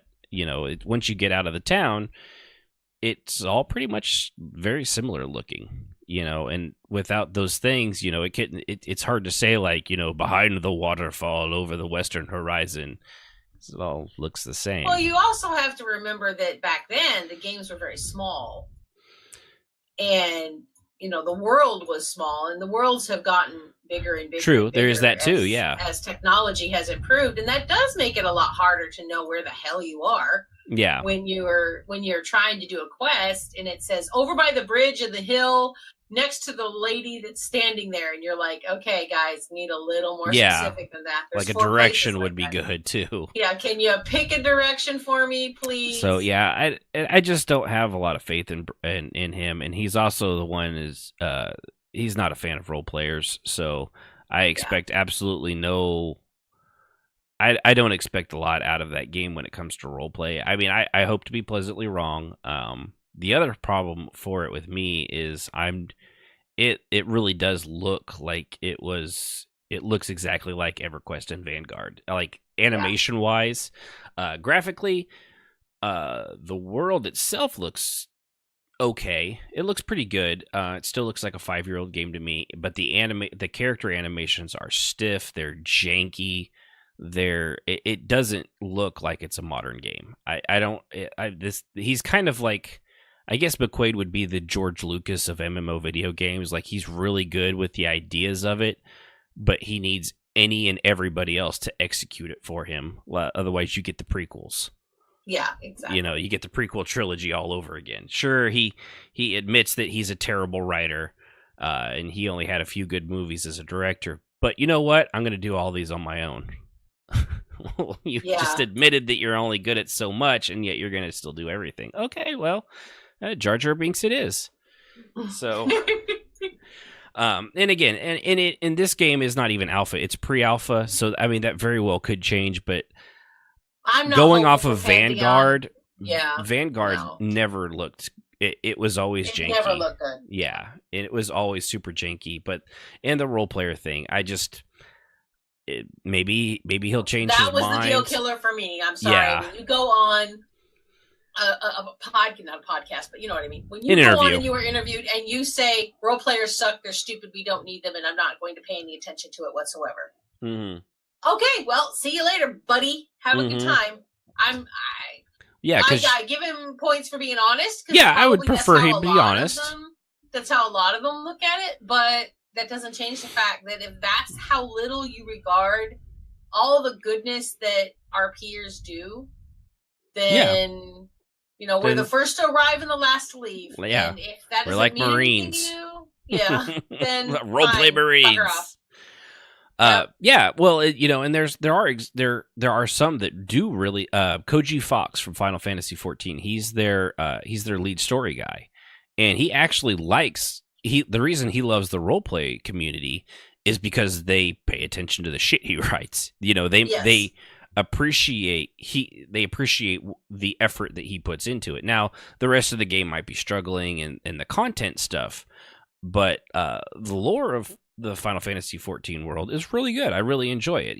Like I do with most Final Fantasy games. And Koji Fox is supposed to be a really cool dude. He really likes what he does and things like that. So you have some of them, but with McQuaid's attitude on role players, I have to wonder with Pantheon. I mean, what lore are they even going to bother with lore, or is it just something just to throw in there? Because if you think your raiders give a shit about the lore for the most part, yeah, I'm sure some of them will find it interesting, but they're not going to go into it and really think about it and dig into it and appreciate it the way, say, the roleplay community would, which needs to learn it so that they don't, bring vampires or halflings into something that doesn't exist. Yeah. So we'll I mean, all we can do is see. I know there are several people. We know a few of them that are super excited for Pantheon. I mean, honestly, for their sake, I hope we're completely wrong, and that I am absolutely mistaken. I would rather be wrong and have a couple good MMOs come out than be right and just have another steaming pile of shit that we've been getting for the last 3 years, basically. Just plop down in our lap all over again, just steamy and sort of soaking through. Ew. Just, yeah, because that's what we've been getting. Another one is supposed to be next year. I've given this one 50-50 because it is a Kickstarter game. It's called Crowfall. Oh, I've seen some of that. I've actually looked at it myself. It seems very interesting. It was so interesting, yes. I actually gave them $35 for Kickstart. Nice. I kickstarted their project. Your wife over there is going, what? I didn't hear about this. Over a year ago. But what got me interested was, and I actually did tell it to you at the time, you're just like, okay. If you say so. No, I don't think so. No. But what they're looking to do is create a Game of Thrones style politics and intrigue system within an MMO. So, which means factions fight it out. Excuse me, not just through combat and stuff like that, but apparently through I don't know, whatever political system they may have, where you can actually slowly, like the kingdoms can claim and reclaim, kind of like they did back in, just like they do in Game of Thrones series, or like they did back in the medieval times, where the Germanic hordes would go into Rome, and then Rome would push them back, and that kind of give and take, just with more politics, I guess, and not just completely combat. It's got a really unique art style to it. It's kind of a blend of a cartoonish realism. It's very, very stylized. And supposedly, it's going to be really PvP focused. I know. I think that's why I stopped paying attention to it when it came out with that part. I was like, never mind. Yeah, and I was for $35. If I get, I'd get enough that if the game comes out, I'll get a copy of it, and which means I'll get a copy for cheaper than the $60 they'll probably charge when it actually comes out. And if it helps get it made. The reason I did it was they're thinking outside the box. They're trying something that I think other people have claimed to try, and then it comes out and it's like, okay, this is literally nothing what you said it was. Yeah. But yeah, even though it is very PvP focused, it's focused. It's not all there will be. The other part that I thought was kind of neat, it's highly customizable, and it has the voxel destruction like EverQuest Next was going to use. Yeah. So, like, you can blow through the walls. You should be able to create, you be able to create like your buildings and your villages and things like that. And the style of combat is ESO like, or I guess you could also say Age of Conan, where you swing. It's not the World of Warcraft EverQuest 2 where you click on something and then you attack a single target. So when you swipe your sword, if you hit 3 things, you hit 3 things. So that I think that one's it's definitely on my radar. It's something I was willing to throw $35 at it a year ago and possibly lose it because it was I've figured I've already thrown $100 at a full-fledged game in EverQuest Next and got nothing out of that. Yeah. So it's $35 if and I actually have more faith that these guys will do it because they are really, really committed. That's good. Yeah, so whether you'll be able to role play and stuff like that, I have a feeling it kind of looks like it would be right. It really seems, even with the PvP stuff aside, it seems like it would be ripe for like a role play kind of a thing, especially with a Game of Thrones style politics and intrigue and things like that. Yeah. But if people would be able to use both the role play and the game mechanics, like, so when they actually take over a town, that they do it as characters as well and not just as a game mechanic.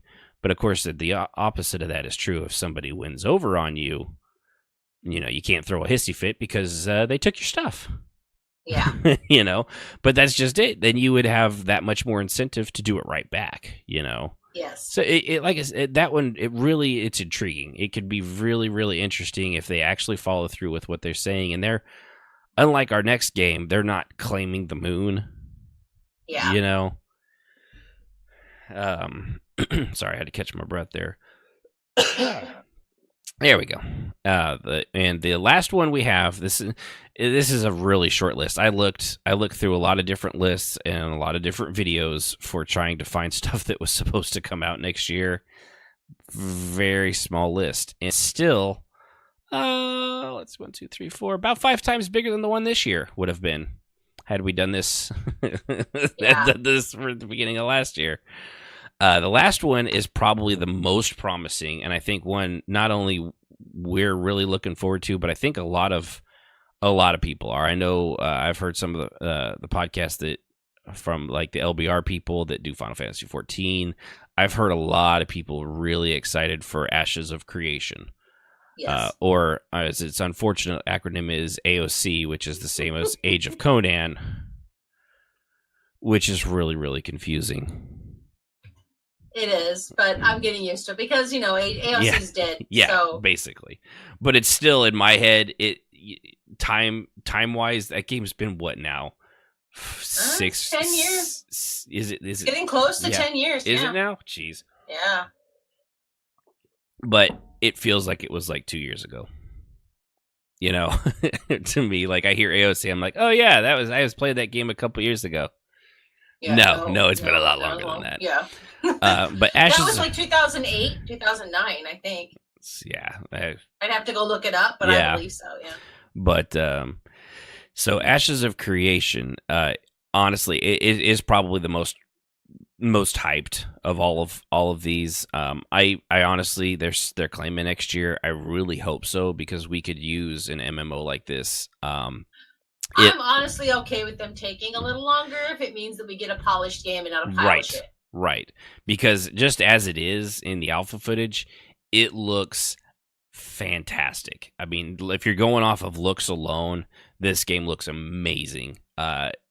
It's better than anything that I've spoken of previously, and it probably looks better than anything that's currently out right now in the MMO market. And I would include the Asian MMOs in that too, because those are always very pretty to look at, not a lot of fun to play. Yeah,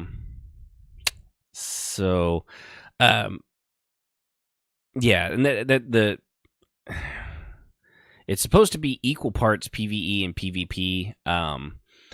There's still a lot not known about it, of course, because they're kind of keeping it hat, but they really have promised a lot. Like it's going to have a lot of PvE, a lot of PvP. The character classes and things like that are supposed to be really, really good. Huge amount of classes. Yeah, I don't even remember what the number was, but I thought it was.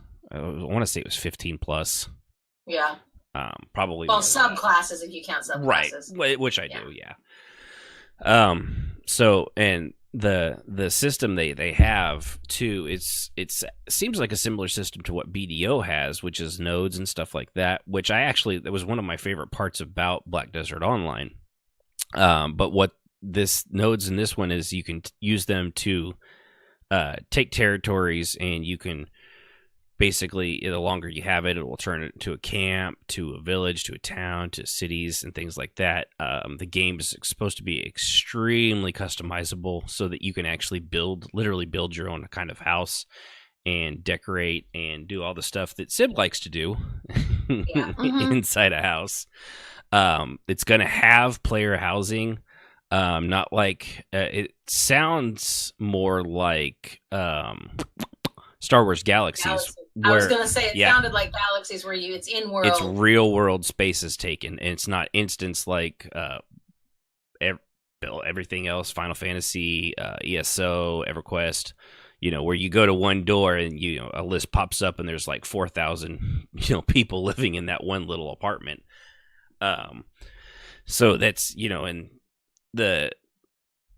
the give and take. It actually has. It seems like it might have a somewhat similar system to Camelot Unchained, where like various areas can be taken over by other factions and things like that, so that your house isn't always, you might have a problem with that. But I'm not exactly sure on that either, because it seems to have come up kind of both ways. But really, I mean, if you've not taken a look at Ashes of Creations, they got some amazing footage out there. It's definitely worth a look-see.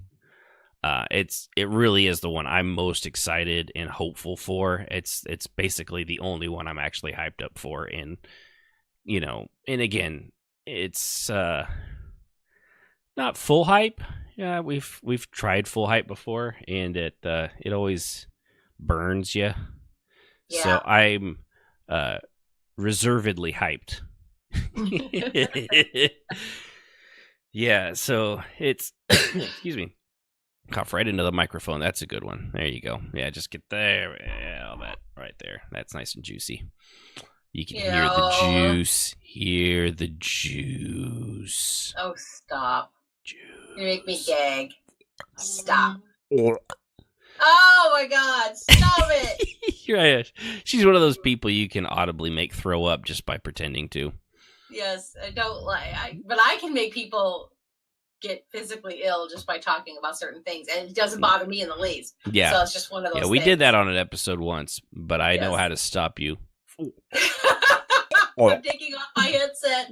Stop it. But no, it really does hit Ashes of Creation. It hits all the things that it really hits it hits a lot of the stuff that we in our own episode on what we would want in an MMO hits. It's got the player housing, it's got customization, it's got PvE and PvP. So you can get a hybrid. I'm sure it'll have the dungeons and gear progression.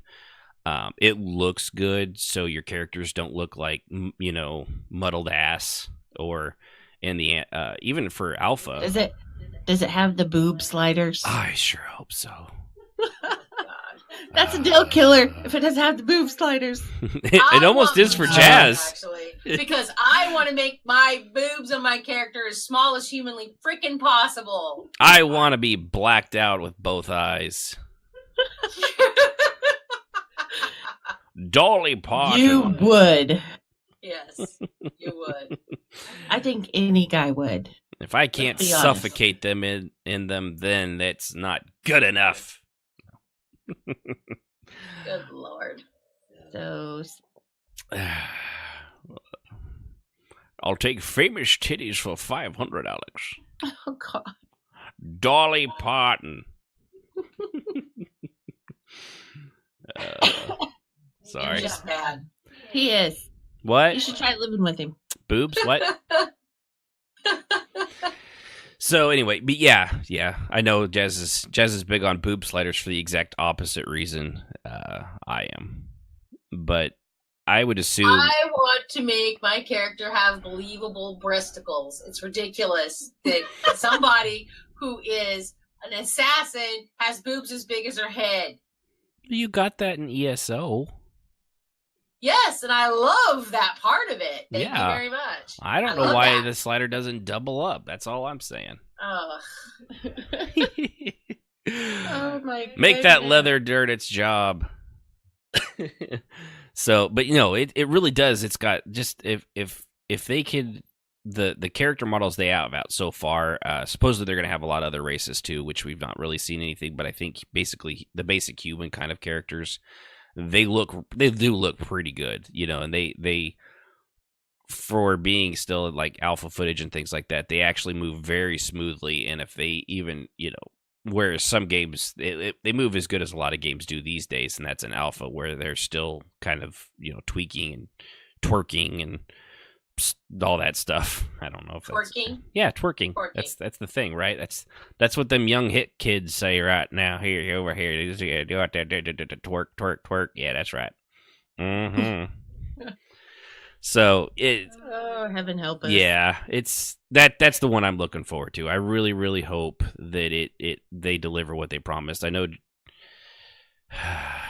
been burned so many times. It really is hard to balance on that razor blade of, oh, please don't disappoint me again. I've been hurt before. I've been hurt so many times. Be gentle. You say you're not like the others, but I've been hurt. I've been hurt so bad. Oh. I've been hurt so bad. I love you, EverQuest X, but you hurt me. There are days I don't know how you do it.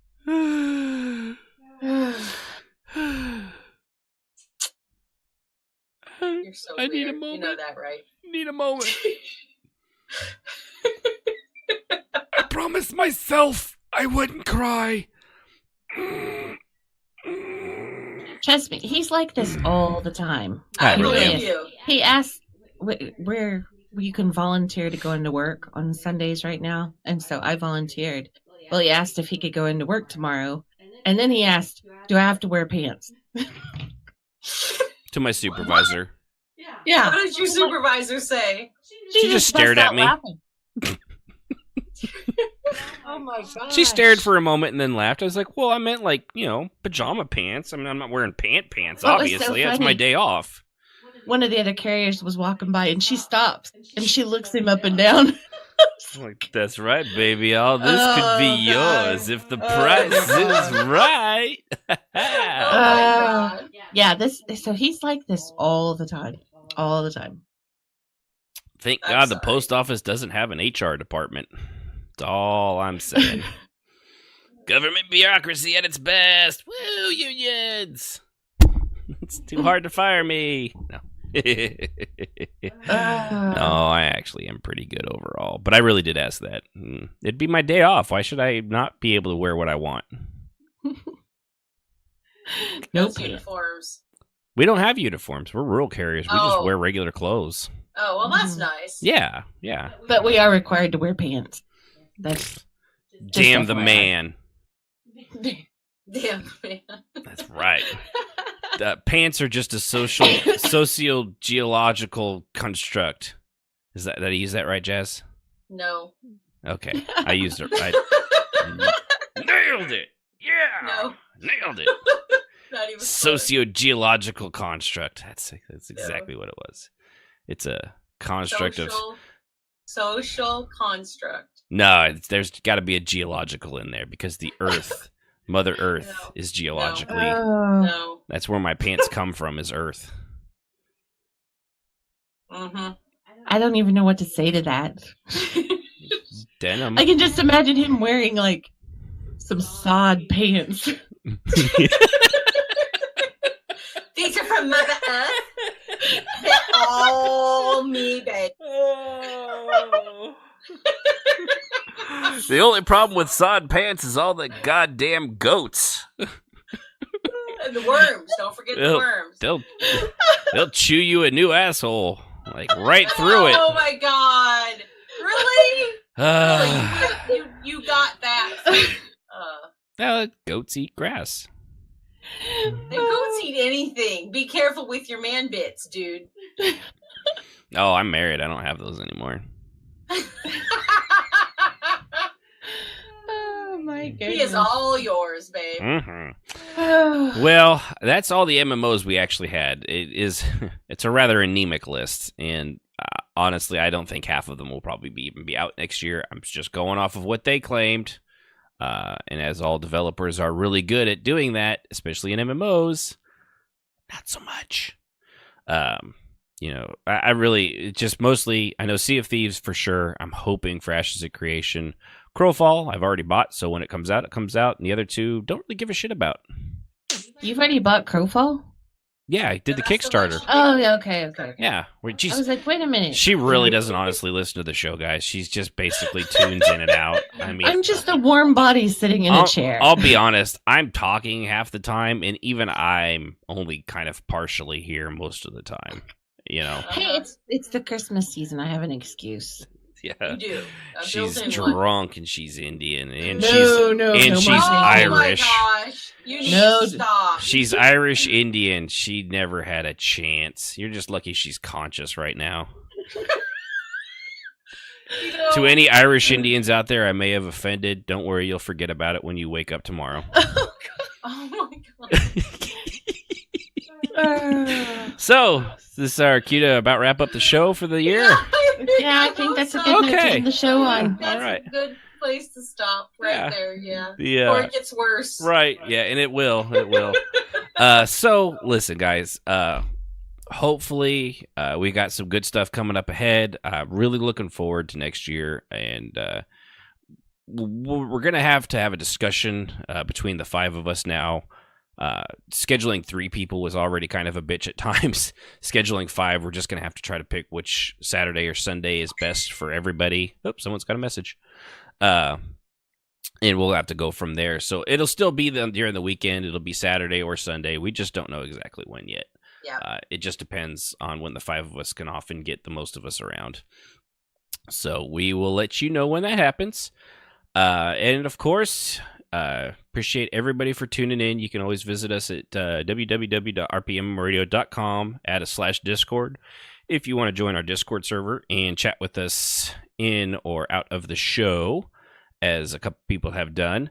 And I will say, Twitch is kind of lunky for me. I don't know if it was for everybody else, but mine, I don't know why, but mine, I was having issues with it. Huh. You mean the video Anybody streaming else? part of it? Just my whole Twitch was just Twitch? really weird. Twitchy? Yeah. Been wanting to dear say that God. for a month. Thank you for giving me that on a platter before our last. And You're welcome. I almost ended the show before we got that out, and I apologize for not having ended it sooner. This is why we need other people to stop things like that from happening. I'm afraid this is only going to get worse. Oh, yeah. For sure. This should be fun. It'll be fun. It'll be fun. We're going to have a blast. Yes. They just need to know who's in charge, and that's me and Jet. Yep. Mm-hmm. You're gonna have to assert your authority. Oh, right. trust me, we will. Yeah. 2 snaps down, baby. Cleavage. Okay, we'll do whatever you want. That's all it takes. We're not sexist, just cleavage. That's all it took. Anyway, so visit us there. As Dear Vakin had tonight. If you guys have any questions, like about your characters, conflicts, or curiosities, or things that you might need help, and you either you can ask us live on air, or you can ask us off air, and we will get to it. Obviously, we'll have to write it down at this point because it's going to be almost a month before we come back. And trust me, it's probably going to drive me absolutely crazy because I really, really do enjoying this. Do this every 2 weeks, and I'm really looking forward to doing it once a week. Once we come back. So we're always happy to take any questions, comments, concerns, anything you might want to hear us talk about. Just throw it at us. I mean, I've had actually several conversations with people over Discord. I may not be able to get to you right away because I do work during the day, but once I get there at night, I'll chat with you however long it might take. So and I'm not the only one that would talk to you too, Jazz and Sib, although I know Sib might take you a little longer because you're so busy all the time. But Yeah. we never gonna ignore anybody. We're always here for you. We really enjoy doing this. We really appreciate every single one of you. So rpmmradio@gmail.com if you want to email us. There's facebook.com/rpmradio, Twitter at RPMMO Radio. And of course, twitch.tv/RPMMO Radio. If you want to listen to us live on whatever day that might be, I absolutely have no idea from here on out. But we will be here, and we will return next year with brand new intros, brand new sounds, and brand new hosts. So tune in next time when we will strap a halfling to the top of a DeLorean and see what happens to those little fuckers when we hit 88 miles an hour. Yeah, that should be a lot of fun. Happy holidays, everyone. Yeah, Yes, Merry happy Christmas, holidays. Happy Kwanzaa, Mazel Tov. Stop talking. Happy New Year's. Everyone have a drink for me. Happy New Year. Whatever. Yeah, happy holidays, everybody. So, from Ashford Phoenix, Sib and Jazz here at RPM Radio.